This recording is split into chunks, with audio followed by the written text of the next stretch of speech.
Boa noite, Felipe. Natália Brasil, aqui da Rádio Roquete Pinto. Queria te fazer uma pergunta, Felipe, que até algumas pessoas aqui nas redes sociais me pediram para te fazer, que é algo que todo mundo tem percebido. Flamengo, 3 jogos, 3 gols de bola parada. E aí eu queria saber de você o quanto da chegada do Rodrigo Caio tem o dedo nisso. Bom, bola parada é uma das fases do jogo, damos a importância que ela merece, né, porque jogos bloqueados muitas vezes são desbloqueados na bola parada e acreditamos que a chegada do Rodrigo Caio junto com toda a comissão tenha com certeza influenciado muito nessa potência, né? E agora os próprios jogadores acreditam e estão se sentindo poderosos outra vez na bola parada, e isso é importante, que eles gostem, que eles sintam o gosto por isso e que vejam sempre que resolve jogos. Boa noite, Felipe. Léo José do Coluna do Fla. Nesse primeiro contato que você já teve com o Royal e com o Saul, você já tem mais ou menos uma projeção de quando eles vão estar à disposição? E rapidinho sobre o Saul, qual posição que você imagina que ele encaixe melhor no time? Mais pela direita, pela esquerda, centralizado? Bom, falei com os dois. O Saul está sem jogar desde maio, se não me engano, mas vinha treinando, né? Não vinha treinando com a equipe, vinha treinando sem bola, no caso, só condicionando. Então ele está condicionado, mas ainda precisa de mais tempo, mais treinos. E o Emerson vinha fazendo a pré-temporada junto com a equipe, né? Então pode ser que a gente possa contar com ele aí um pouco antes, mas eu acredito que sejam os dois rápido, porque estão muito em forma, são jovens e tem essa memória muscular que é importante. Sobre a posição do Saul, vejo ele em todas as posições do meio campo e é um cara que vai somar muita qualidade para a gente, competitividade, é um cara super competitivo. Tem muita chegada na área, tem gol, cabeceia muito bem, além da qualidade técnica individual que é o que fez ele fazer a carreira que ele fez. Então, estamos muito felizes de poder contar com ele aqui. Felipe, boa noite aqui embaixo. Aonde? Ah, tá, tudo bem. Fernando Silva, pouco tempo você deu uma declaração sobre o Matheus Cunha, que ele seria o goleiro da Copa do Brasil. A gente sabe que ele tem um pré-contrato assinado com o Cruzeiro. Já vai o primeiro jogo da Copa do Brasil quinta-feira. Queria saber se vai manter os seus planos de botar ele para atuar na Copa do Brasil ou se você tem outros planos para ele. Obrigado. Não, eu falei que ele ia jogar contra o Botafogo da Paraíba. Não falei que ele ia ser o goleiro das Copas, né? Falei que ele ia jogar contra o Botafogo. Ainda não decidimos a equipe, mas é uma possibilidade que ele possa jogar, ou também uma possibilidade que o Rossi continue. Isso a gente vai decidir ainda essa semana. Felipe, Raíza Simplício da Gol Brasil e da revista Placar. Eu queria saber como é que está a situação do Nico de la Cruz, né? Ele foi liberado esse final de semana para viajar, ficar lá com a família dele, mas queria entender o que aconteceu exatamente, como é que ele está clinicamente e quais são os seus planos assim para ele. Quando você acha que ele vai estar à disposição? Porque a gente vê no meio-campo, né, tem a questão do Alan, que também teve que fazer um controle de carga, a gente vê o Jorginho também jogando direto 90 minutos, então em determinado momento a gente acredita que você vai precisar do Nico. Bom, o Nico é um jogador agora que está no departamento médico, então quem define os horários e as folgas é o departamento médico, né? Uma pergunta para eles, também o prazo é uma pergunta para o Dr. Sasaki.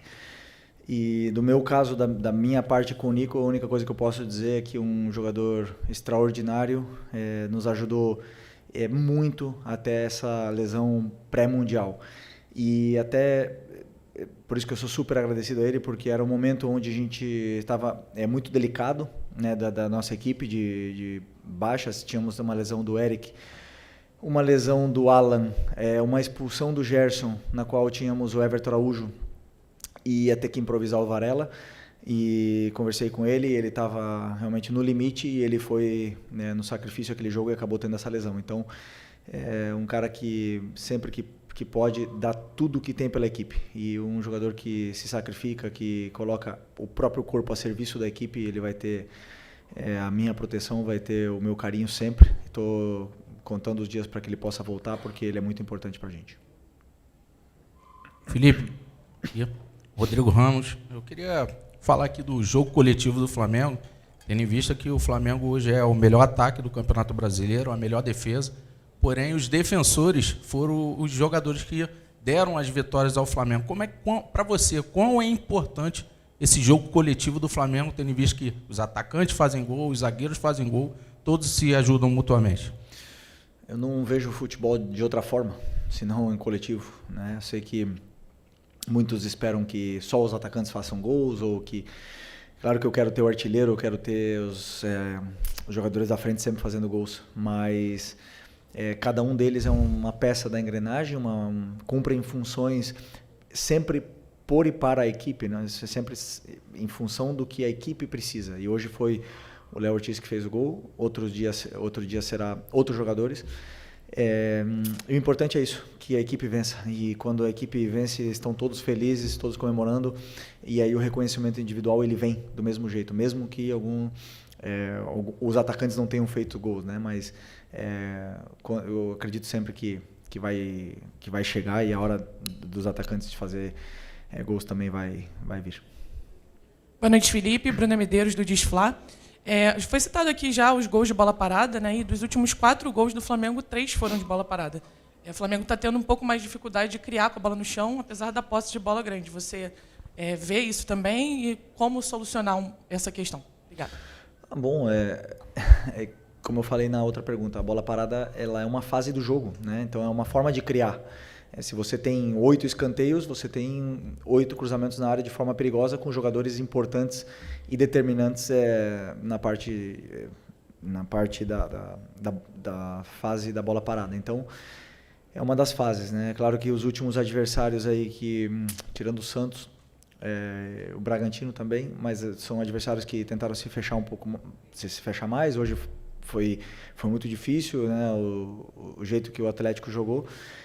E isso, claro, os jogadores sabem que são 90 minutos, que temos que ter paciência, temos que defender bem, e no final das contas o gol pode chegar de várias formas, e chegou, e o importante é a vitória. Claro que temos muito a evoluir, melhorar na criação, mas como eu falei, a bola parada tem uma importância muito grande. Não podemos achar que só porque foi de bola parada o time não cria, senão criou muito para gerar todos esses escanteios.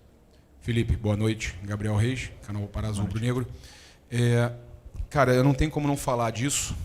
O Bruno Henrique estava muito chateado no campo, falando que o Ramon Abate-Abel chamou ele e o Hulk e falou: ou é pênalti e amarelo, ou é falta, vermelho, ele vai no VAR, volta, dá um amarelo.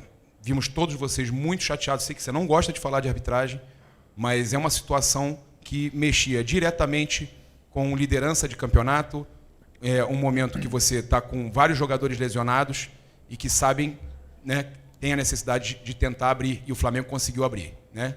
Mas eu queria a sua opinião sobre o que aconteceu, e principalmente pelo caso do Bruno Henrique, que, vivendo a situação que está vivendo, acabou se expondo, né, e criticando, né, a arbitragem, criticando o posicionamento do Ramon Abate-Abel. Melhor não falar. Eu gosto muito do Ramon, é catarinense, e prefiro continuar na minha linha de não falar da arbitragem, porque melhor assim. Vamos deixar assim. Desculpa. Felipe, aqui, à sua direita, aqui no cantinho. Gustavo, bem? Ô Felipe, existe hoje um clamor do torcedor do Flamengo, hashtag no Twitter, pela volta do Paquetá. Com os reforços que o Flamengo já conseguiu fazer até aqui, o Paquetá teria espaço no teu time ainda? Primeiro que ele não é um jogador nosso, né? Então é de um clube da Premier League, um dos melhores aí, clubes da Europa. Temos que respeitá-lo, né? Mas o Paquetá tem uma história muito grande aqui, tem um carinho do torcedor, e não tem nenhuma dúvida que o Paquetá tem lugar em qualquer time do mundo. Sempre se acha um lugar para jogadores com essa qualidade. Felipe, boa noite. Queria te perguntar sobre 2 situações do jogo, se alguma delas te surpreendeu. A primeira, não que o Atlético fizesse encaixe individual, que isso já é habitual, mas a forma como esses encaixes foram divididos, assim, que o Fausto Vera fosse quem encaixasse no Plata, que o Coelho saísse da esquerda e fosse dentro junto com o Hulk e Rony para fazer tipo um 3 contra 4 na saída do Flamengo de zagueiros e volantes, se isso foi um fator que de alguma maneira dificultou um pouco o jogo a progredir, e o segundo, que esses encaixes individuais se mantivessem mesmo quando o Atlético defendia muito baixo, muito perto da área dele. Quanto foi difícil entrar numa defesa com esse tipo de perseguição o tempo todo? Para o treinador sempre é diferente, né? Dar soluções quando existem essas perseguições, esses encaixes individuais. Tínhamos um plano, os jogadores que encaixavam, como você falou, mudou, mas não significava nada, porque contávamos que os nossos jogadores de ataque estariam com esses encaixes. Portanto, o que sim aconteceu, que nosso time foi mais vertical do que gostaríamos, não estava tão fino com a bola, e principalmente no começo do jogo, em algumas passagens dos nossos laterais e alguns passes verticais que não era o indicado naquele momento, principalmente com essa defesa homem a homem lá atrás, né? Então geraram contra-ataques. Então nesse momento também optei por não subir tanto com os laterais, porque eles estavam aproveitando muito as subidas dos nossos laterais, e o contra-ataque deles com Rony, Coelho e Hulk, claro que é letal. Então optamos por isso, e as outras vantagens que sabíamos que poderíamos ter não foi aproveitada. Talvez gerou um pouco de ansiedade nos nossos jogadores, mas é uma coisa que podemos corrigir, né? E principalmente o que podemos melhorar enquanto esses encaixes são os ataques do espaço, que com certeza teremos dias agora para poder treinar e preparar melhor. Fechou? Essa aí, né? Felipe, boa noite. Bruno Castanha, B2 Esporte. Eu ia perguntar exatamente isso, sobre a questão dos encaixes, né, perseguições longas que o Atlético fazia, né, durante o campo. Mas é que você acabou de falar sobre os laterais. Você deixou, né, a largura para os laterais, fez ultrapassagem, até estava pedindo para aquela bola, né, diagonal para entrar, mas agora você falou que segurou, né, os laterais. Você botou os 2 meias por dentro também. Nesse jogo congestionado, realmente não faltou, de repente, um pouco de largura, né, com os 2 meias por dentro também, que muito congestionado com essa marcação do Atlético muito baixa, com vários jogadores jogando baixo? Obrigado. Não, eu acredito que, por exemplo, se com esse tipo de encaixe, se você levar até os laterais, acaba formando uma linha de 6, 7, então de repente não é tão positivo, né? No caso de, por exemplo, dar amplitude com pontas, deixaria meu atacante sozinho com 3 na frente. Então são escolhas que eu fui tomando durante o jogo, também não só pensando na fase ofensiva, senão na transição que existia, um contra-ataque perigoso, e o nosso time conseguiu gerar em certos momentos essas situações para levar o time até a área, mas como o teu companheiro bem falou, os encaixes eles existem até na área, né? Mas isso vai muito daí da individualidade do jogador, da imposição técnica que ele tenha sobre o adversário que esteja defendendo ele. E, como eu falei, talvez não tenha sido o nosso melhor dia tecnicamente, mas foi o meu plano enquanto a esse tipo de marcação. Outras equipes também fazem, optamos por planos diferentes, mas também tem que ver os jogadores que estão disponíveis sempre para poder montar com as características que a equipe precisa. Felipe, boa noite. Boa noite. Pensando agora no próximo jogo, os 4 confrontos que envolvem apenas os times da Série A nas oitavas da Copa do Brasil, eles têm uma coisa em comum, que são confrontos de times que disputaram o Mundial de Clubes contra times que descansaram, aproveitaram esse período aqui no Brasil para fazer uma espécie de pré-temporada. Você já tem enfrentado isso nessas últimas rodadas aí do Brasileiro, mas você acha que isso pode ser determinante? Quem pode levar a vantagem nisso? Um time que disputou o Mundial, continuou com o ritmo de jogo, vem com a moral levantada, ou um time que chega mais descansado? Você acha que isso pode fazer diferença? Sinceramente, eu acredito que o futebol, a moral, como você falou, ela é dia a dia, semana a semana, né? Se você perde um jogo, a moral baixa, o jogador perde confiança, e isso é jogo a jogo. Até mesmo, às vezes, os jogadores eles sentem essas mudanças nos treinos, né? Então, não acredito que o Mundial tenha influência. O que sim, a forma que jogamos o Mundial e que tentamos chegar o mais longe possível, nos deu confiança internamente no que está sendo feito, no modelo, a gente pôde se comparar com os grandes, e isso os jogadores, sem nenhuma dúvida, sentem mais poderosos, entre aspas, né? Quando a gente faz jogos desse calibre. Mas não acredito que os times que jogaram o Mundial vão ter alguma vantagem ou vice-versa, né? sobre os times da Copa. Oi, Felipe aqui, David Sharp, tudo bem? Parabéns pela vitória, pela liderança, pela retomada da liderança. Eu vou te perguntar sobre posse de bola, porque o Flamengo vem sempre tendo mais de 60% de posse de bola nos seus jogos. Mas hoje, de novo, assim como no último jogo com o Bragantino, o coeficiente de gols esperados do Atlético Mineiro foi maior, foi 1,12 contra 0,82. Ou seja, o Atlético Mineiro teve chances, né? Mesmo com uma posse de bola muito inferior. Aí eu te pergunto, às vezes não seria mais interessante diversificar esse modelo de jogo, com menos posse de bola, com um time mais vertical, talvez mais arriscando um pouco mais, para que tenha menos posse de bola, mas seja mais contundente, como o Sampaoli falou, e até sobre o modelo de jogo mesmo, como a gente está falando aqui, se você quiser comentar o que falou o Alcaraz agora, nessa entrevista que ele deu. Primeiro, sobre a verticalidade. Hoje o meu time foi extremamente vertical e perdemos bolas e geramos esse coeficiente negativo ou positivo para o Atlético Mineiro, contra-ataques. Então, não quer dizer que você, com bola verticalizando, vai ter... Depende muito da qualidade técnica, da qualidade individual defensiva do adversário, da qualidade coletiva do adversário em defender também, e vai gerar dificuldades.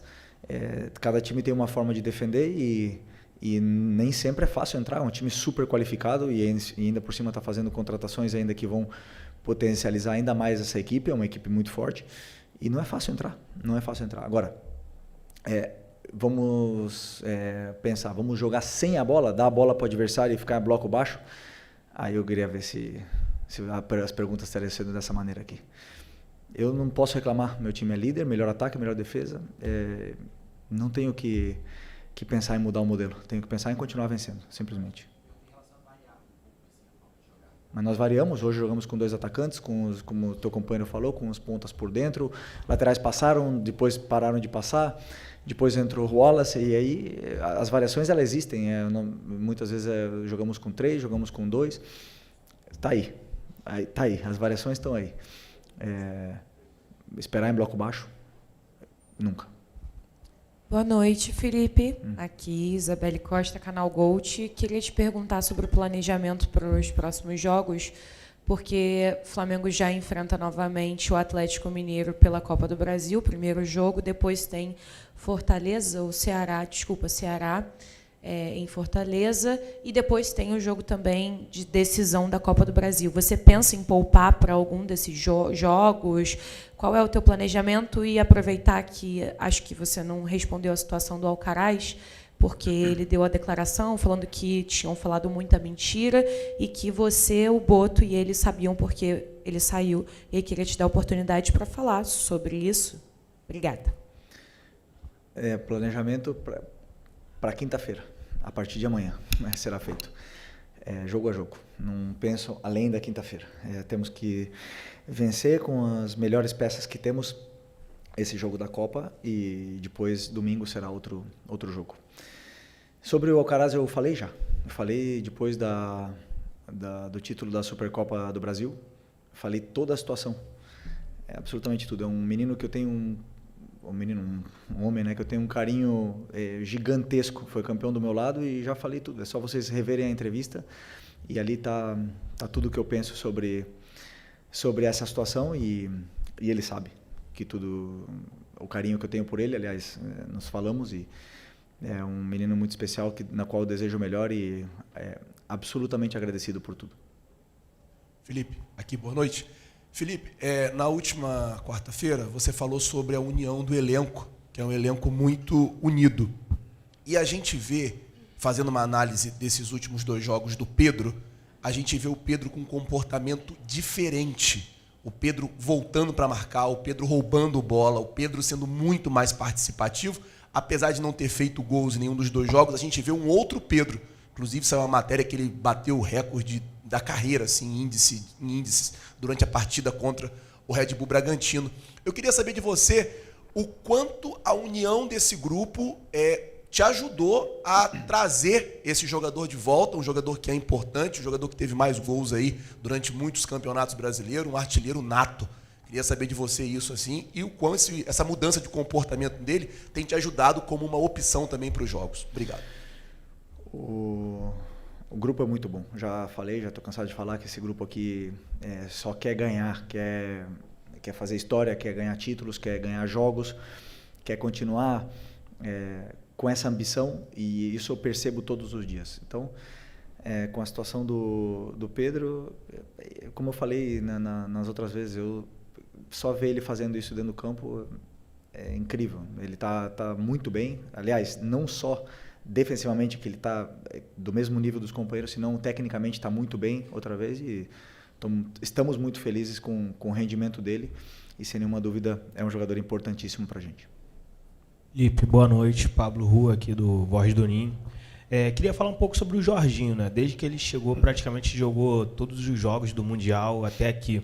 Parece que ele já virou um homem de confiança para você, né? Queria que você fizesse uma análise, porque ele está em quase todos os jogos e praticamente não descansa, dá para ver quanto ele se entrega pela equipe, né? Um jogador totalmente diferenciado, um jogador único na sua posição, que, como eu já falei outras vezes, foi o terceiro melhor jogador do mundo e hoje está aqui no Flamengo, né? Ele está tendo essa sequência de jogos também porque temos algumas lesões, a do Eric, a do Nico e da Facite e do Alan, né, na qual faz ele ter essa sequência importante, né? Claro que eu, como treinador, tenho que ter um cuidado especial, mas é um jogador que se cuida, tem um histórico de lesões muito baixo e está potencializando muito a nossa equipe. Então, estou muito feliz com o rendimento dele, principalmente com os detalhes na qual o tornam um treinador dentro de campo, levando a minha ideia para os companheiros e corrigindo muito dentro do campo, na qual eu valorizo muito. Boa noite, Felipe, aqui. Sidão Marinho da Litoral News. A partir de quinta, o Flamengo volta à Copa do Brasil, depois Brasileiro, Copa Libertadores. E a gente tem visto os reforços chegarem para incrementar ainda mais esse elenco, que é o melhor elenco da América. Em cima disso, e também no ótimo momento que o Flamengo vem vivendo, queria te perguntar a respeito das 3 competições. Porque a prioridade está estabelecida, é o Brasileirão. Você falou que a Libertadores também é tão prioridade quanto o Brasileirão. Mas tem a Copa do Brasil e nunca na história do futebol brasileiro alguém conquistou as 3 competições. Você acredita que isso é possível para a sua equipe, pela força do elenco?